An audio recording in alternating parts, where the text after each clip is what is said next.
Good morning dear students.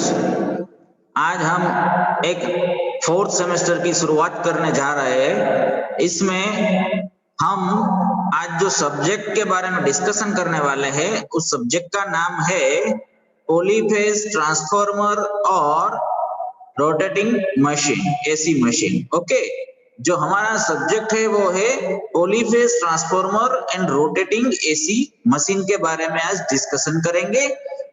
उसका subject code है 3340901, जिसका जीटीयू एग्जामिनेशन आपको देना पड़ेगा। ठीक है, तो सबसे पहले उसके मुख्य टॉपिक के ऊपर डिस्कशन करने से पहले इस लेक्चर के अंदर हम बात करने वाले हैं इस सब्जेक्ट का पढ़ने का हमारा रिक्वायरमेंट क्या है, इंडस्ट्रियल उसकी एप्लीकेशंस कहाँ पे है, उसके पढ़ने से क्या हमें फायदे हो सकते हैं। ठीक है, और हम इसको बेटर वे से कैसे डिस्कस कर सकते हैं। और लास्ट पॉइंट इज कि हम इस सब्जेक्ट के अंदर कौन कौन से चैप्टर पढ़ने वाले हैं, इसके बारे में हम डिस्कस करते हैं। ओके, तो सबसे पहला जो है वो बेसिकली होता है आपका, ठीक है,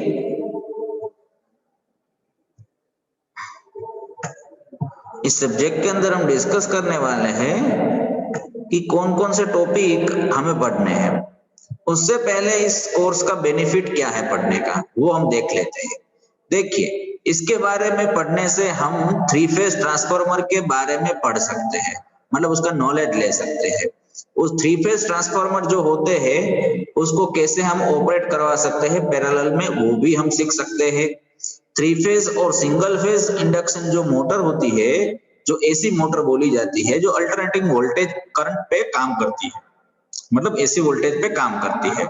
ठीक है, जिसको हम सिंगल फेज और थ्री फेज इंडक्शन मोटर सबसे ज्यादा इंडस्ट्री में यूज होती है, उसके बारे में डिस्कशन करेंगे। उसके बाद हम सिंक्रोनाइज एन अल्टरनेटर विद बस बार और अनदर अल्टरनेटर, उसको हम कैसे अल्टरनेटर को बस बार के साथ कनेक्ट कर सकते हैं उसके बारे में डिस्कस करेंगे। ठीक है, तो ये सारे पॉइंट्स इस चैप्टर इस सिलेबस में कवर हो रहे हैं। तो इस सिलेबस में हमारा क्रेडिट जो है वो 8 क्रेडिट का, यानी फोर्थ सेमेस्टर का सबसे बड़ा सब्जेक्ट। अगर आपको फोर्थ सेमेस्टर में सबसे ज्यादा मार्क ऑब्टेन करने हैं तो आपको ये 8 क्रेडिट वाला सब्जेक्ट आपको बहुत गंभीर तौर से पढ़ना पड़ेगा। इसके कारण क्या होगा कि इसके सबसे ज्यादा मार्क्स अगर आप लेंगे तो आपका सर्टिफिकेट में सबसे ज्यादा ग्रेडिंग बढ़ेगा, क्योंकि इसका क्रेडिट 8 है। 70 मार्क्स का जो जीटीयू का एग्जाम पेपर आता है और 30 मार्क्स का जो हम मिड सेमेस्टर एग्जाम देते हैं, उन दोनों को मिला के 100 मार्क्स का थ्योरी होता है। अब 40 मार्क्स का हमारा प्रैक्टिकल होता है और 60 मार्क का हम इंटरनल देते हैं, यानी टोटल 200 मार्क का ये सब्जेक्ट है। कितने? 200 मार्क्स। अब इसमें पढ़ने क्या वाले हैं वो हम डिस्कस कर लेते हैं। सबसे पहले देखिए दोस्तों, हम इसमें पढ़ने वाले हैं, पहला यूनिट है polyphase transformer. Okay, polyphase transformer के बारे में पढ़ेंगे। ये जो पॉलीफेज ट्रांसफार्मर है, ठीक है, आप देखिए पहला टॉपिक क्या है कि पहला टॉपिक हमें यह जज करना है कि ये जो ट्रांसफार्मर होते हैं उसका इस्तेमाल कहाँ होता है। दूसरा टॉपिक यह है कि जो ट्रांसफार्मर होते हैं वो थ्री फेज और सिंगल फेज दोनों प्रकार के होते हैं। अगर हम एक थ्री फेज ट्रांसफार्मर ले और हम 3 इंडिविजुअल सिंगल फेज ट्रांसफार्मर ले तो हम सिंगल फेज ट्रांसफार्मर से थ्री फेज ट्रांसफार्मर बना सकते हैं। अगर हम 3 सिंगल फेज ट्रांसफार्मर का यूज करें तो हम एक थ्री फेज ट्रांसफार्मर बना सकते हैं। अगर हमने ये ट्रांसफार्मर बना लिया तो ये थ्री फेज ट्रांसफार्मर हो जाएगा, और एक कंपनी बनाती है थ्री फेज ट्रांसफार्मर। तो उन दोनों में फर्क क्या है ऑपरेटिंग, वो हम मतलब justified the advantage of using three phase transformer over bank of 3 single phase transformers. Bank का मतलब है एक से ज्यादा ट्रांसफार्मर जब एक साथ यूज हो उसको बैंक बोला जाता है, बैंक ऑफ ट्रांसफार्मर। ठीक है, उसके बाद हम डिस्कस करने वाले हैं कि हम कोर वाइंडिंग को ट्रांसफार्मर में कैसे अरेंज कर पाए, टैप चेंजर को कैसे यूज कर पाए, ठीक है, हम लॉसेस को कैसे कम कर पाए ट्रांसफार्मर में, उसके बारे में। उसके बाद कंस्ट्रक्शन जो है ट्रांसफार्मर का, उसके बारे में डिस्कस करेंगे, पूरा ट्रांसफार्मर का कंस्ट्रक्शन डिस्कस करेंगे, ठीक है। उसके बाद उसके कनेक्शंस और वेक्टर डायग्राम के बारे में डिस्कस करेंगे। उसके बाद जो कूलिंग प्रक्रिया है, ट्रांसफार्मर गर्म हो जाता है जब, तो उसको ठंडा करना पड़ता है, तब एफिशिएंसी बढ़ती है, तो उसके लिए कूलिंग सिस्टम्स क्या क्या अवेलेबल है स्ट्रक्चर में, वो देखेंगे। उसके बाद हम ट्रांसफार्मर का पैरेलल ऑपरेशन कैसे कर पाते हैं वो देखेंगे। उसके बाद हम मेंटेनेंस कैसे कर पाते हैं ट्रांसफार्मर का, वो देखने वाले हैं, ठीक है। तो इतना पॉलीफेज ट्रांसफार्मर में हम यूज करेंगे। तो पहले पॉलीफेज ट्रांसफार्मर किसे बोलते हैं? जिसके पास एक से ज्यादा फेज हो उसको हम पॉलीफेज बोलते हैं। पॉलीफेज यानी मल्टीफेज, ठीक है, एक से ज्यादा फेज वाइंडिंग होनी चाहिए। अब दूसरा टॉपिक चैप्टर है आपका पॉलीफेज इंडक्शन मोटर, यानी थ्री फेज इंडक्शन मोटर, जिसको हम पॉलीफेज इंडक्शन मोटर बोलते हैं। अब उसके टाइप कितने हैं वो, यानी कंस्ट्रक्शन हम पढ़ने वाले हैं, ठीक है, पूरा का पूरा। इस कंस्ट्रक्शन में टाइप स्क्वायरल गेज और वाउंड रोटर इंडक्शन मोटर, दो प्रकार होते हैं, स्क्वायरल गेज इंडक्शन मोटर और स्लिप रिंग। स्लिप रिंग को वाउंड रोटर भी बोला जाता है। वर्किंग प्रिंसिपल क्या है इंडक्शन मोटर का, थ्री फेज इंडक्शन मोटर का, वो देखेंगे। देखिए इसमें सारी चीजें थ्री फेज होंगी, सिंगल फेज एक भी चीज नहीं होगी। क्यों? क्योंकि इस सब्जेक्ट का नाम ही है polyphase, PTRM, polyphase transformer and rotating machine. Rotating machine माना इंडक्शन मशीन, इंडक्शन मोटर, ठीक है, three phase induction motor and three phase transformer. Okay, तो यहाँ पे देखिए पूरा का पूरा three phase induction motor use करेंगे, उसका कंस्ट्रक्शन, उसके टाइप्स, उसका वर्किंग प्रिंसिपल, उसकी टॉर्क स्लिप कैरेक्टरिस्टिक्स, उसकी equivalent circuit, torque equation, starting running in condition जो होती है उसमें मैक्सिमम टॉर्क कितना मिलता है उसका इक्वेशन, उसके लिए स्टार्ट करने के लिए जो हम स्टार्टर यूज करते हैं, DOL starter, start data trust, DOL start data, ठीक है। और ऑटो ट्रांसफार्मर से हम जो इंडक्शन मोटर को स्टार्ट करते हैं वो चीज, no load test, block load test, losses, efficiency, speed control of कैसे करते हैं इंडक्शन मोटर का वो भी सीखेंगे, और मेंटेनेंस कैसे किया जाता है इंडक्शन मोटर का वो भी सीखने वाला है। तो बहुत ही बढ़िया चैप्टर है, ठीक है, इंडस्ट्री में बहुत काम आता है। 8 क्रेडिट का है, सबसे इंपॉर्टेंट पूरे 4th सेमेस्टर में। तीसरा यूनिट है अल्टरनेटर। हम अल्टरनेटर के बारे में बात करेंगे।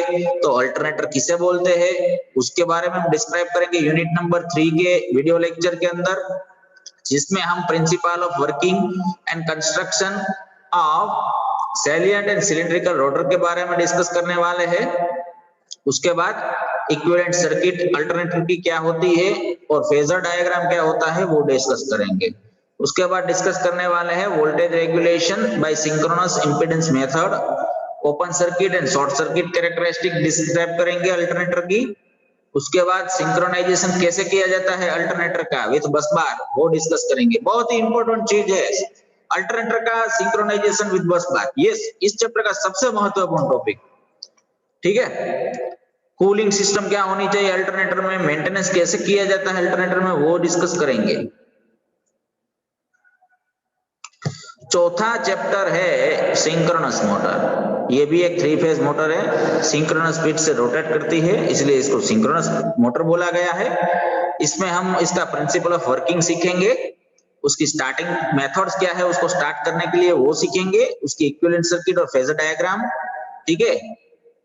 अब जब एक्साइटेशन देना पड़ता है सिंक्रोनस मोटर में, वो हम पढ़ेंगे टिप में, जब सिंक्रोनस मोटर पढ़ेंगे तब, तो उसमें जो एक्साइटेशन वोल्टेज देते हैं उसका ग्राफ हम ड्रॉ करेंगे, और इसका सिंक्रोनस मोटर को हम सिंक्रोनस कंडेंसर की तरह कैसे यूज कर सकते हैं जिससे हम पावर की क्वालिटी को हम मेंटेन कर पाते हैं, वो डिस्कस करेंगे।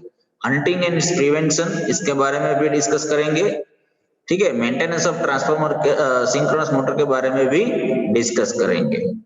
दोस्तों ये बहुत ही बढ़िया वाला चैप्टर है, unit 5 single phase induction motor. ये खामखा दिया गया है इस चैप्टर के अंदर, क्योंकि ये पॉलीफेज है लेकिन ये चैप्टर का नाम है सिंगल फेज, ठीक है। इसलिए जो हमारा सिलेबस है उसको ये टॉपिक एडजस्ट नहीं करता है, लेकिन आपके सिलेबस में एसी मशीन पढ़ना है तो आपको ये टॉपिक पढ़ना पड़ेगा। क्योंकि इसका नाम PTRM रख दिया है, polyphase transformer and rotating machine, ठीक है, लेकिन इसमें सिंगल फेज एसी मशीन भी पढ़ाया जाता है, क्योंकि आपके पूरे डिप्लोमा में सिंगल फेज इंडक्शन मोटर सिर्फ यही आता है, इसलिए, ठीक है। तो ट्रांसफार्मर और इंडक्शन मोटर का मल्टीपल कॉम्बिनेशन करके आपको ये सिलेबस डिजाइन किया गया है, ठीक है, इसलिए दूसरा सब्जेक्ट आपको पढ़ना ना पड़े, वरना दोनों अलग अलग टॉपिक है, ठीक है। अब उसका देखिए एवेल्युएशन कैसे किया जाता है और पेपर में कितने मार्क का किस चैप्टर में से निकल सकता है। पॉलीफेज ट्रांसफार्मर जो हमारा पहला यूनिट है उसमें से 12 मार्क्स का पूछा जाता है जीटीयू में। पॉलीफेज इंडक्शन मोटर के अंदर 18 मार्क्स का आपको पूछा जाएगा, ठीक है, जीटीयू के अंदर। अल्टरनेटर में क्या पूछेंगे 16 मार्क्स का, सिंक्रोनस मोटर में 14 मार्क्स का और सिंगल फेज इंडक्शन मोटर में 10 मार्क्स का। ऐसे टोटल 70 मार्क्स आपके थ्योरी के जीटीयू में हो जाएंगे। ओके, ये चीज है। देखिए उसका प्रैक्टिकल का एक्सरसाइज दिया गया है साइकोमोटर में, ठीक है, तो इसमें काफी सारे प्रैक्टिकल होते हैं, कुछ करेंगे हम प्रैक्टिकल, ठीक है, जो भी हमारे पास रिसोर्सेज है वो सारे प्रैक्टिकल हम करने वाले हैं, ठीक है। तो ये सारी चीजें हैं। Okay, perform parallel operation on 3 phase transformer, measure the speed of 3-phase induction motor by using tachometer and stroboscopic method। ये सारे प्रैक्टिकल है, जिसको कितने घंटे चाहिए यहाँ पे दिए हैं परफॉर्म करने के लिए, ठीक है। तो जितने पॉसिबल होंगे वो सारे हम करेंगे।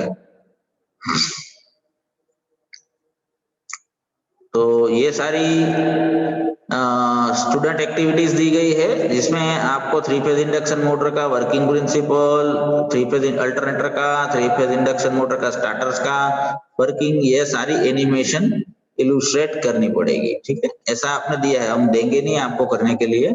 ओके, ये सारा असाइनमेंट वर्क है, ये सारी चीजें हम पढ़ने वाले हैं दोस्तों। सबसे बढ़िया बुक्स जो है आपके लिए वो है BL थेरेजा, ठीक है, बाकी सारी काफी आती है, लेकिन आपको अतुल की बुक ले लेनी है डिप्लोमा के अंदर, ज्यादा लोड नहीं लेना है। ओके, डिप्लोमा की बुक ले लेना और इसी वीक के अंदर खरीद लेना है। ओके, ये सारी चीजें दी गई है। ये मेजर इक्विपमेंट्स जो हमारे सिलेबस में है, ठीक है, 3 phase transformer, 3 phase induction motor, 3 phase induction motor, ये सारी होती है, उसके रेटिंग दिए गए हैं, ठीक है। तो भाई 2 kVA का 3 फेज ट्रांसफार्मर होता है, जिसमें 415 वोल्ट 3 फेज आते हैं, ठीक है, 50 हर्ट्ज की फ्रीक्वेंसी होती है, करंट रेटिंग 2.8 एम्पियर होता है। और 3 फेज इंडक्शन मोटर की बात करें तो 5 HP की मोटर होती है, जिसको चलाने के लिए 3 फेज कनेक्शन चाहिए आपके घर पे।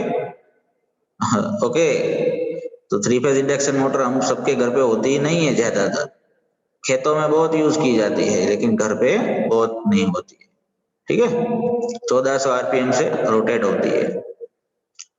तो सिंगल फेज इंडक्शन मोटर होती है हमारे घर में, तो आपने कही ना एकनी मोटर, मतलब 1 HP मोटर। ओके, 220 वोल्ट पे चलती है, 50 हर्ट्ज फ्रीक्वेंसी होती है, 1440 RPM होती है, ड्रम टाइप ब्रेक होती है, स्प्रिंग बैलेंसिस, ये सारी चीजें इसमें होती है, ठीक है। तो ये आपका सिलेबस है, तो सिलेबस का ओवरव्यू हमने ले लिया। I hope you enjoyed this lecture. Please watch my video lectures time to time. Okay, आप वीडियो लेक्चर्स मेरे देखिए तो आपको बहुत मजा आएगा इस सब्जेक्ट के अंदर। ये 8 क्रेडिट का सब्जेक्ट है। ओके, बहुत ही इंपॉर्टेंट है इस सेमेस्टर के लिए। 8 क्रेडिट किसी भी सब्जेक्ट में नहीं होती है, ज्यादा इसमें है। Okay, thank you very much.